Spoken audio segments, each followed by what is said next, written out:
Assalamualaikum warahmatullahi wabarakatuh. Al-Fatihah hadratin Nabiil Mustafa Muhammadin sallallahu alaihi wasallam wa ila jami' ashabihi wa ila jami'il ulama ila amilin nabi ulumihim. Anallahu yu'li darajati fil jannah wa anallahu yud'ana bi barakatihim wa asrarihim wa anwarihim wa ulumihim wa yumidduna bimadani fid dunya wad dunya wal akhirati. Al-Fatihah. A'udzu billahi minasyaitonir rajim. Bismillahirrahmanirrahim. Alhamdulillahi rabbil alamin arrahmanir rahim maliki yaumiddin. Iyyaka na'budu wa iyyaka nasta'in ihdinas siratal mustaqim siratal ladzina an'amta 'alaihim ghairil maghdubi 'alaihim waladdallin. Amin. Alhamdulillah hadrati jami'i masyayikhina wa masyayikhikum wa asatidina wa asatidikum wa walidina wa walidikum. Anallahu yu'li darajati fil jannah wa anallahu yud'ana bi barakatihim asrarihim wa ulumihim wa yumidduna bimadadin fid dini wad dunya wal akhirati. Al-Fatihah. A'udzu billahi minasyaitonir rajim. Bismillahirrahmanirrahim. Alhamdulillahi rabbil alamin arrahmanir rahim maliki yaumiddin. Iyyaka na'budu wa iyyaka nasta'in ihdinas siratal mustaqim siratal ladzina an'amta 'alaihim ghairil maghdubi 'alaihim waladdallin. Amin. Bismillahirrahmanirrahim. Wa jaa'a fi haditsin akharah an Anasin radhiyallahu anhu annahu sallallahu alaihi wasallam qala afdalu ibadati ummati qiraatul Qur'an wa sanaduhu dha'ifun ghairu annahu yataqawwa bi ghairihi wa hadhihi al-khususiyatu imtaza biha al-Qur'anu amma ghairuhu fala ajrah ala mujarradi tilawatihi bal la budda min at-tafkir fihi wa tadabburihi hatta salatil lati hiya imaduddin laysa lil musalli thawabuha illa bimiqdari ma aqala minha. Bismillahirrahmanirrahim. Waja'alan ini melanjutkan tentang mazaya wa fadailul Qur'anil azim, tentang khasiat-khasiat, keistimewaan dan keutamaan dari Al-Quran, membacanya.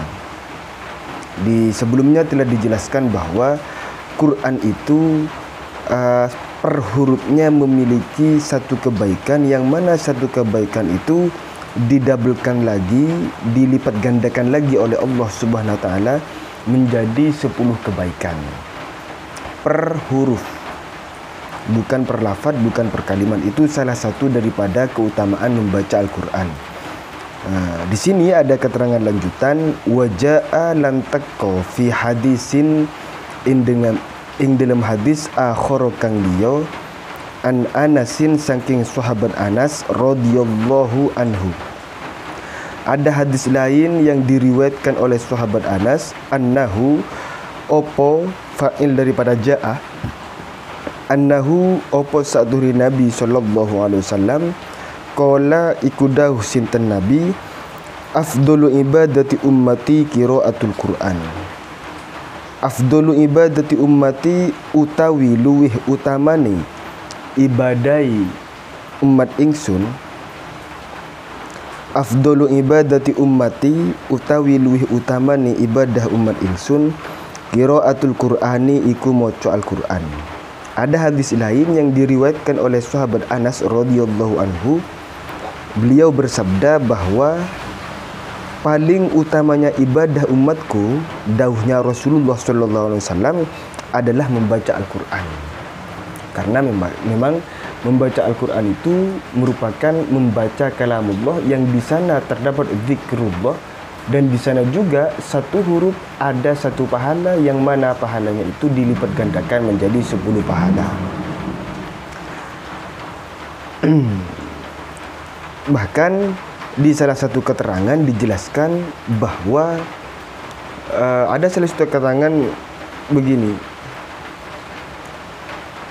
inna hadhil quluba tasda'u kama yasda'ul hadidu idza asabahul ma. Hati itu layaknya besi yang terkena air. Bagaimana bisa berkarat? Bisa ada kotoran yang menempel di sana, bisa ada karatnya. hati itu. Inna hadhil quluba tasda'u kama yasda'ul hadidu idza asabahul ma. Lalu ditanya kepada Rasulullah sallallahu alaihi wasallam, wahai Rasulullah, kalau memang hati demikian, lalu apa yang bisa menjernihkannya kembali? Lalu Rasulullah sallallahu alaihi wasallam dijawab, kathratu dzikril maut wa tilawatil Qur'an. Memperbanyak ingat mati dan memperbanyak membaca Al-Qur'an.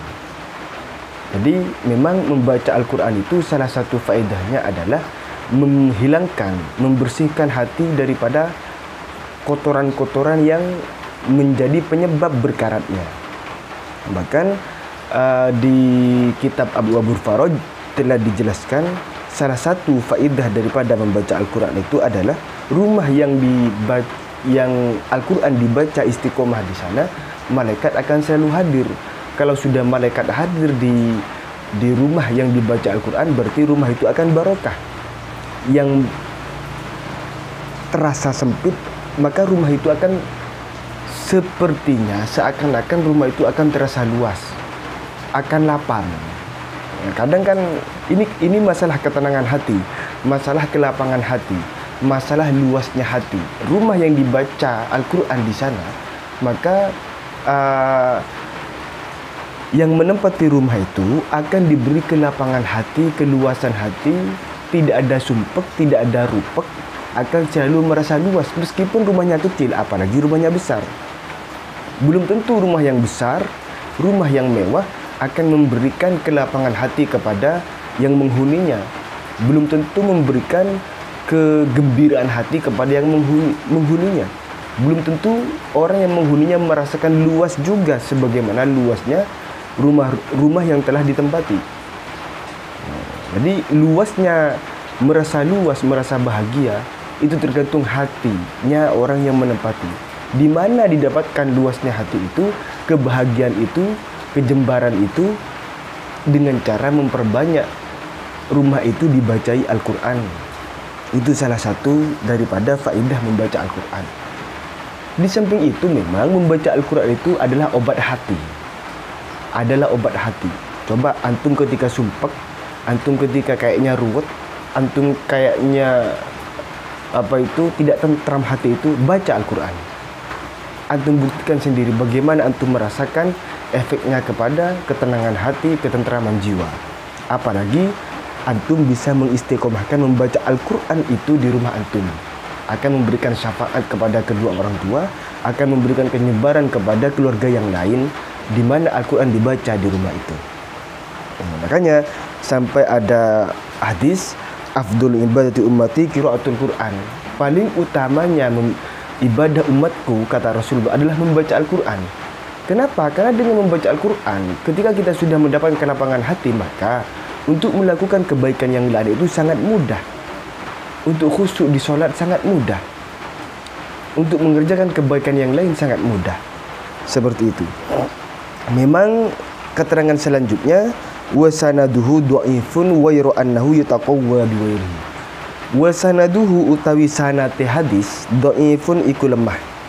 Memang sanadnya ini lemah. Bukan hadis maudhu, tapi hanya sanadnya dhaif. Tapi meskipun sanadnya dhaif, wa yara annahu angin satu ni hadis yataqawwa iku dadi kuat opo hadis bi ghairihi kalawan liyane hadis. Wa yara annahu angin satu ni hadis yataqawwa iku dadi kuat opo hadis bi ghairihi kalawan liyane hadis. Tapi hadis ini meskipun sanadnya dhaif tapi menjadi kuat disebabkan oleh hal lain. Hal lain itu seperti apa? Seperti ikrarnya Rasulullah, misalnya seperti anjurannya Rasulullah, seperti apa yang ada di dalam Al-Quran bahwa memang membaca Al-Quran itu sangat besar faedahnya. Itu maksudnya yataqawwa biwairi. Seperti memang kadang ada makalah daripada sahabat itu juga bisa memperkuat. Jadi itu keutamaan-keutamaan di dalam Al-Quran. Wa hadhil khususiyatu utawi ikilah nyatane keistimewaan. Wa hadhil khususiyatu utawi ikilah nyatane keistimewaan. Keistimewaan ini imtaza iku unggul. Imtaza iku unggul biha kalawan hadhil khususiyah Al-Qur'anu opo Al-Qur'an. Keutamaan ini yang menjadi Al-Quran unggul daripada yang lain. Keutamaan yang mana? Yang saya sampaikan tadi, yang salah satunya adalah membacanya saja itu sudah bernilai ibadah. Satu huruf memiliki 10 kebaikan. Itu merupakan keistimewaan yang hanya dimiliki oleh Al-Quran, yang di mana Al-Quran menjadi beda dengan yang lain. Amma wairuhu, anapun utawi liyane Al-Quran, adapun selain Al-Quran, fala ajra moko iku ora ono pahala iku maujud.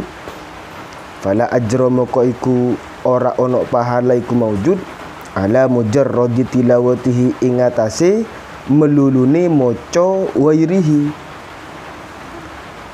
Ala mujarradi tilawatihi ing atase melulune maca ghairihi. Adapun selain Al-Quran itu tidak diberi pahala, hanya sekedar membaca. Beda dengan Al-Quran. Kalau Al-Quran sekedar membaca saja tanpa memahami, tanpa bertafakkur, tanpa memikir-mikir maknanya, itu sudah mendapatkan pahala. Karena memang pahalanya itu ada di setiap huruf. Ada di setiap huruf. Kalau yang selain Al-Quran itu tidak bisa. Bagaimana terus kalau yang selain Al-Quran? Bal balik la buddha. Ora kena ora minat tafkiri saking mikir-mikir fihi ing dalem wairuhu. Bal balik la buddha ora kena ora minat tafkiri saking mikir-mikir fihi ing dalem wairuhu. Tapi kalau yang selain Al-Quran harus ada mikir di dalam maknanya. Harus ada mikir di dalam maknanya. Wa tadabburihi lan ngangan-ngangan wairihi. Harus diangan-angan untuk maknanya. Bahkan hatta solati, hingga solat, allati rupani solat, hiya kang utawi solat imaduddini iku cagak agama. Hiya kang utawi solat imaduddini iku cagak agama. Laisa ora ono lil musolli iku tetep kaduwe wong kang salat. Laisa ora ono lil musolli iku tetep kaduwe wong kang salat. Thawabuha opo pahalane salat. Thawabuha opo pahalane salat illa bimigdari ma angin kelawan kadare barang. Illa bimigdari ma angin kelawan kadare barang. Illa bimigdari ma angin kelawan kadare barang. Akola kang ngangen-ngangen sapa musolli minha saking ma. Minha saking solat. Minha saking solat.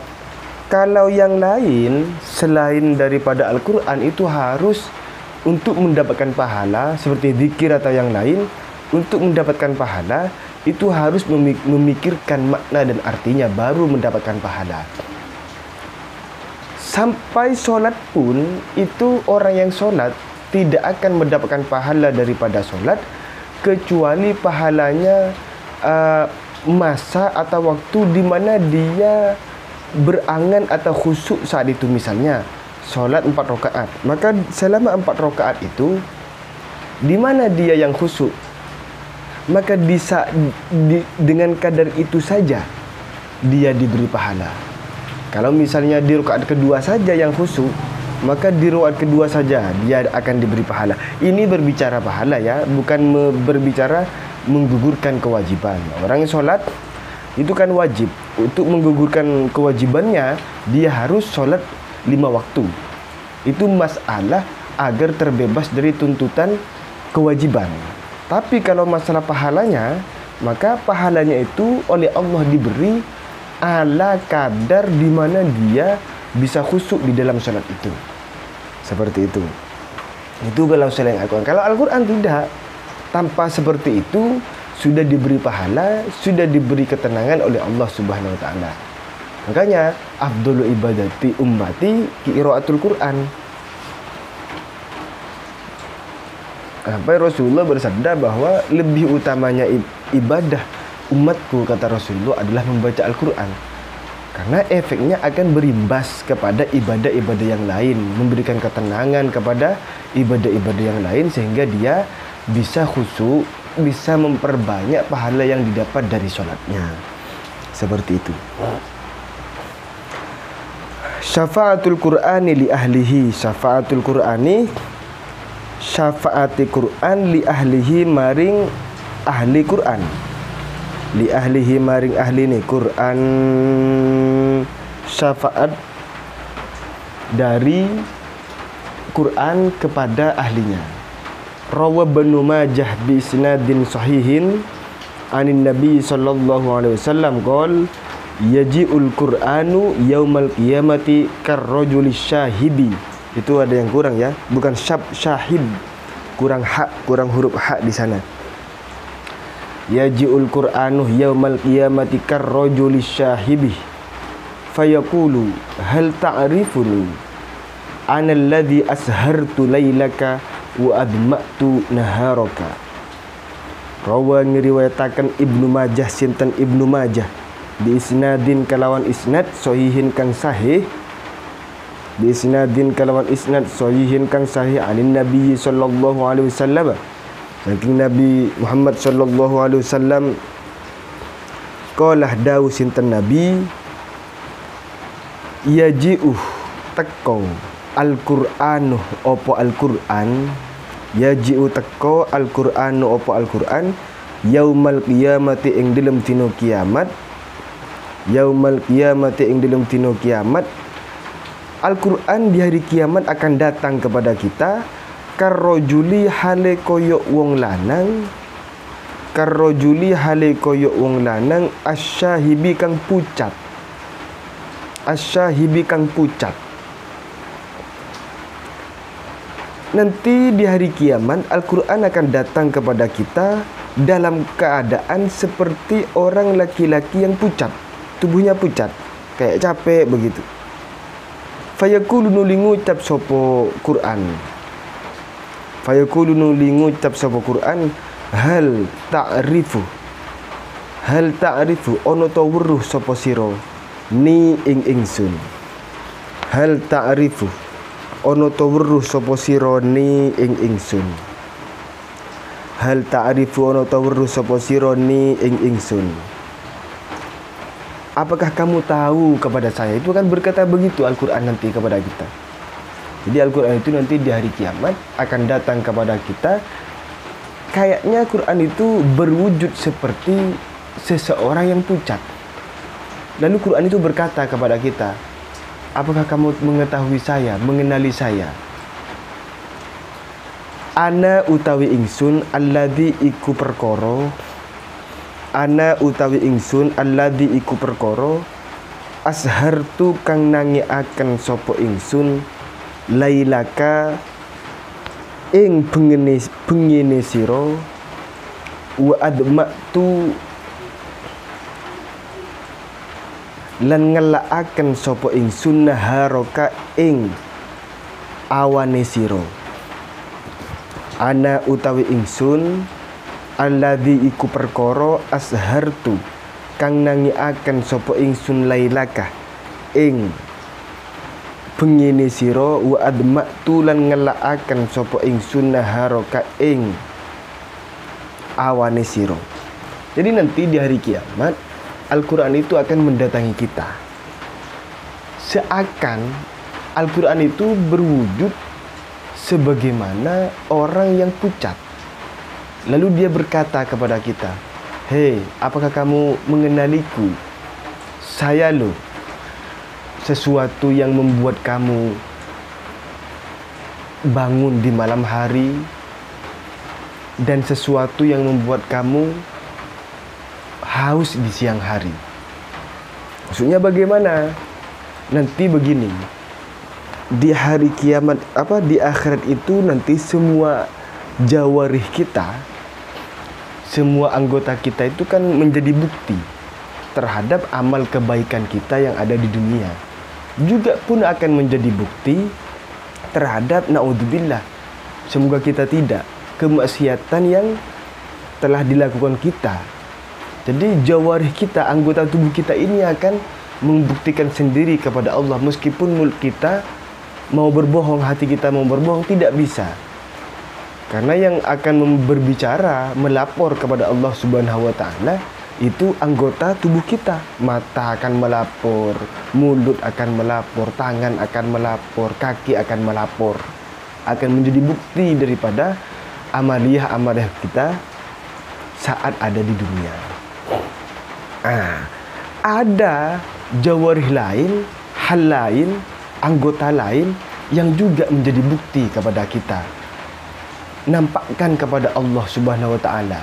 Sebelum menampakkan kepada Allah Subhanahu wa taala, itu datang kepada kita berwujud sebagaimana orang yang pucat. Pucat karena apa?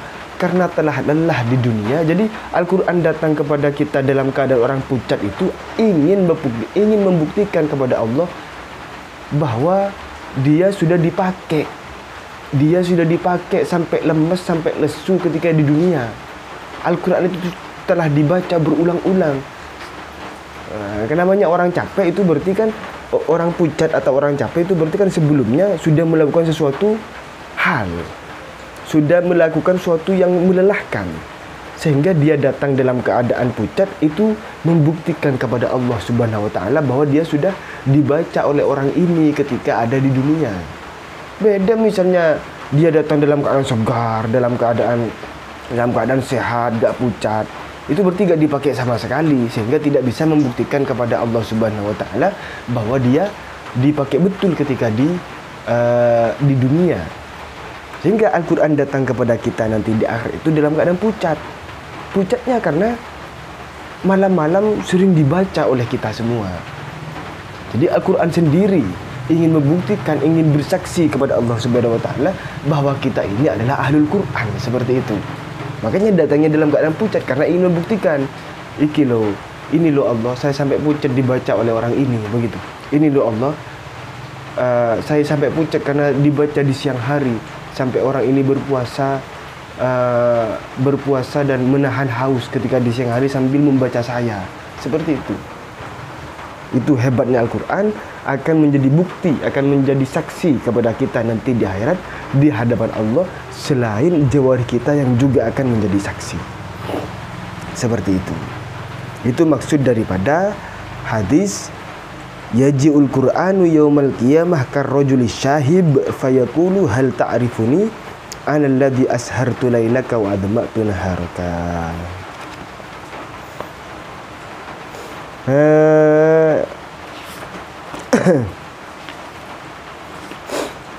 Warawalan ngeriwayatakan Ibnul Mubarak, sinten Ibnul Mubarak fi raqaiqihi ing dalem pira-pira lembarane Ibnul Mubarak, marfu'an hali hadis marfu, marfu'an hali hadis marfu. Warawalan ngeriwayatakan Ibnul Mubarak, sinten Ibnul Mubarak fi raqaiqihi ing dalem pira-pira lembarane Ibnul Mubarak, marfu'an hali hadis marfu, ngeriwayatakan hadis as-siyamu wal Qur'anu yashfa'ani lil abdi yaqulu siyamu mana'tuhu at-ta'ama wasyahawati bin nahar fasyafi'ni fihi wa yaqulu al-Qur'an mana'tuhu an-nauma bil laili fasyafi'ni fihi fayashfa'ani. As-siyamu utawi poso wal Qur'anu lan Qur'an, puasa dan Al-Qur'an. Asyamu utawi poso wal Qur'anu lan Al-Qur'an, yashfa'ani iku maringi syafaat opo siyam wal Qur'an lil abdi maring kaulo. Yashfa'ani iku maringi syafaat opo asyam wal Qur'an lil abdi maring kaulo. Yakulu ngucap asyamu opo poso, yakulu ngucap asyamu opo poso, manak tu nyegah sopo ingsun. Puasa yang bicara ini di hadapan Allah, mana tu nyegah sopo ingsun hu ing abdi, hu ing abdan, an abdu tadi itu, atau ama ing panganan wasyahawati lan piro-piro syahwat binahari ing dalem awan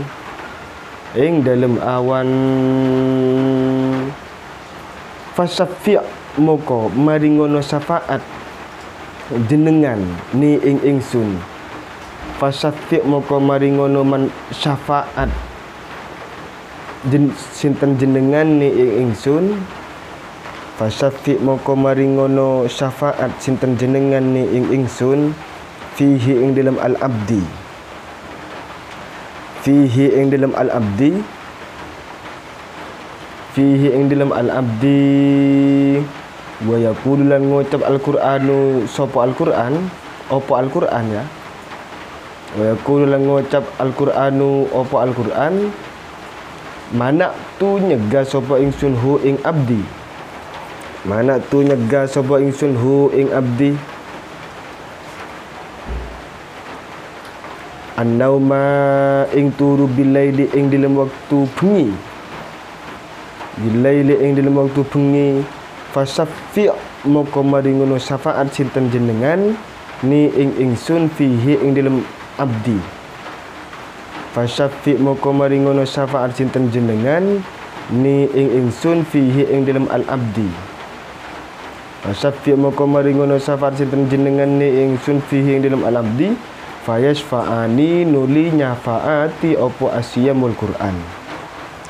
Fayashfa'ani nuli nyafaati opo asyamul Qur'an. Jadi diriwayatkan oleh Ibnu Mubarak bahwa puasa dan Al-Quran itu nanti benar-benar ingin memberikan syafaat kepada ahlinya. Maka nanti di hari kiamat di hadapan Allah dua barang ini akan minta diberi kesempatan untuk memberikan syafaat kepada ahlinya. Yang puasa bilang, ya Allah, saya telah mencegah dia dari makan di siang hari, minum di siang hari, beberapa syahwat di siang hari saya telah menjaga dia sehingga dia tidak bisa melakukan. Maka karena itu ya Allah, tolong syafi', berilah kesempatan kepadaku untuk bisa memberikan syafaat kepada orang ini.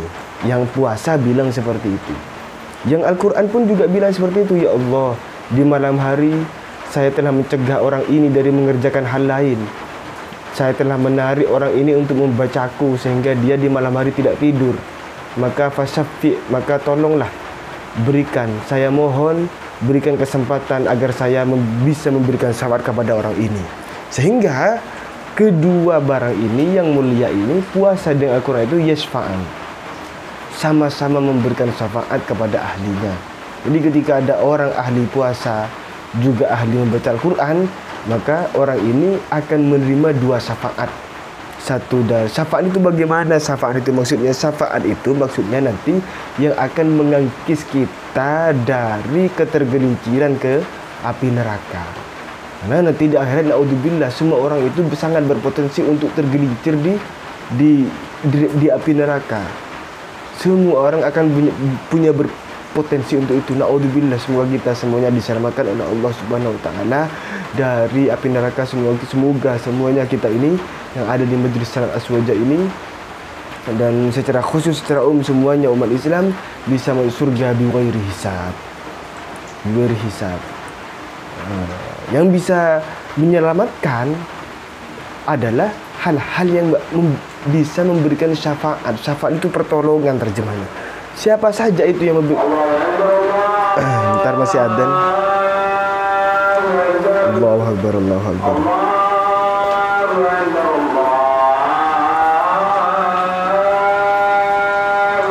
Allahu Akbar, Allahu Akbar.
wasyarafatun jadi nanti banyak yang bisa memberikan syafaat itu, utamanya Rasulullah SAW, juga guru-guru kita bisa. Salah satunya juga adalah puasa dan Al-Quran ini bisa memberikan pertolongan kepada kita nanti di akhirat. Wa an Abi Umamah radhiyallahu anhu, lan saking Abi Umamah radhiyallahu anhu marfu'an, hadis marfu'. Ada hadis lain yang diriwayatkan oleh Abi Umamah, ikra'u maca sapa sira kabeh, ikra'u maca sapa sira kabeh Al-Qur'ana ing Al-Qur'an, fa innahu maka satune Qur'an yakti iku teka apa Al-Qur'an yaumal qiyamati ing dalam dina kiamat, syafi'an hale nyafaati li ashabihi maring piro-piro ahli ni Quran, di ashabihi maring piro-piro ahli ni Quran. Bacalah Al-Quran, karena Quran itu nanti akan menjadi syafaat, akan memberikan syafaat kepada orang yang membacanya. Karena nanti di akhirat, sebagaimana yang saya sampaikan tadi, semua orang berpotensi tergelincir ke api neraka kecuali dia memiliki syafi' atau orang yang memberikan syafaat, termasuk Quran ini.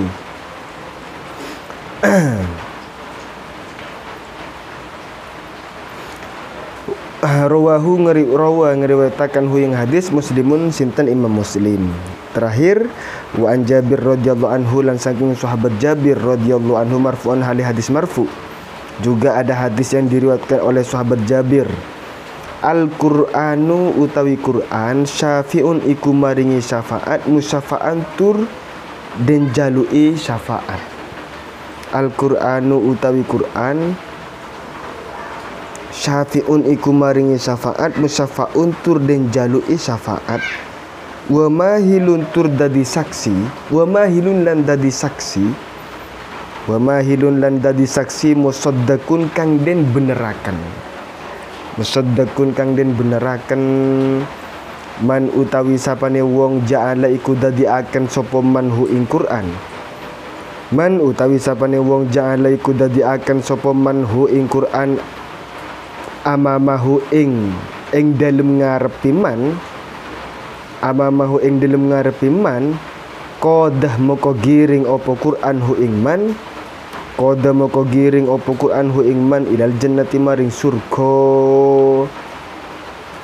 Paman lan utawi sapane wong ja'ala iku dadiaken sinten man hu ing Qur'an khalfahu ing dalem burine man, saka moko nari apa Qur'an hu ing man ilan nar maring neraka, naudzubillah. Saka moko nari apa Qur'an hu ing man ilan nari maring neraka. Rawa ngeriwayataken Ibnu Hibban sinten Ibnu Hibban fi sahihi ing dalam kitab Sahih Ibnu Hibban. Juga ada hadis yang diriwayatkan oleh sahabat Jabir bahwa Al-Qur'an itu merupakan sesuatu yang bisa memberikan syafaat dan memang bisa dimintai syafaat Quran itu. Wa mahilun musaddaq, juga Quran itu nanti di hari kiamat akan menjadi saksi kepada kita, yang saksinya betul-betul dibenarkan, tidak dibenarkan. Nah, sebagaimana tadi itu bahwa Al-Quran itu akan datang sebagaimana seseorang yang pucat, itu akan menjadi saksi Al-Quran di hadapan Allah untuk kita, yang mana saksinya saksi yang tidak mungkin dianggap bohong, pasti dibenarkan. Hingga keterangan selanjutnya, barang siapa yang menjadikan Quran ada di depannya, artinya dia termasuk ahlul Quran, maka Quran ini akan menarik dia, akan mengajak dia ke surga. Kalau diletakkan di belakang kita, artinya ditinggalkan, tidak dihiraukan Quran itu, maka kita akan ditarik ke neraka. Na'udzubillahi min dzalik. Semoga barokah pengajian pada malam hari ini. Wal afu minkum. Al-Fatihah. A'udzubillahi minasyaitonir rajim. Bismillahirrahmanirrahim. Alhamdulillahirabbil alamin. Arrahmanirrahim. Maliki yaumiddin. Shiratal mustaqim. Shiratal ladzina an'amta 'alaihim ghairil maghdubi 'alaihim waladdallin. Assalamualaikum warahmatullahi wabarakatuh.